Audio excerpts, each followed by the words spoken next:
অনেক বড় হওয়ার স্বপ্ন আমি তোমায় দেখাতে চাই।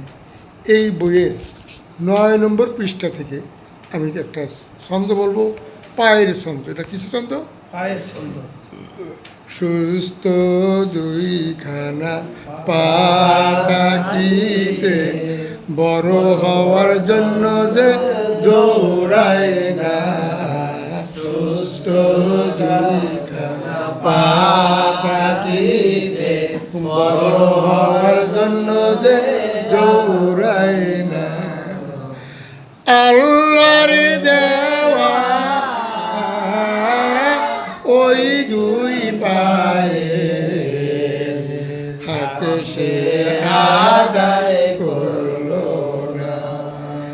আল্লাহর দেওয়া ওই দুই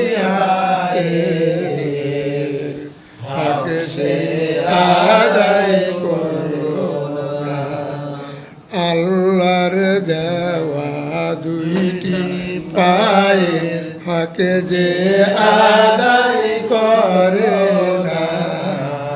আল্লাহর দেওয়া দুইটি পায়ে হাকে যে আদায় করে না।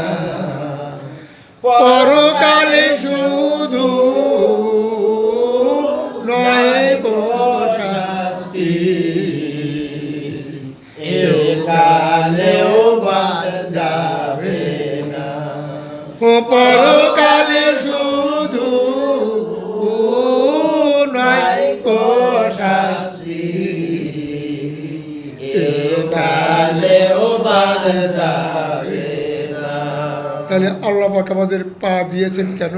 হাঁটার জন্য। যেখানে কাজ সেখানে যাওয়ার জন্য, যেখানে আমার কর্ম আছে সেখানে যেতে হবে, যেখানে শিক্ষা আছে সেখানে যেতে হবে। আর পাও দিয়ে যদি সেখানে না যাই, খারাপ জায়গায় যাই, তাহলে পরকালেই শুধু এর শাস্তি হবে না, একালেও তার পায়ের শাস্তি হবে। তার মানে কি? তার মানে পা দিয়ে হাইটিয়া ভিক্ষার জন্য দৌড়াইতে হবে। আল্লাহ যেন আমাদেরকে পায়ের হক আমরা আদায় করতে পারি, সেই তৌফিক আমাদেরকে দান করুক। সবাই বলে আমিন।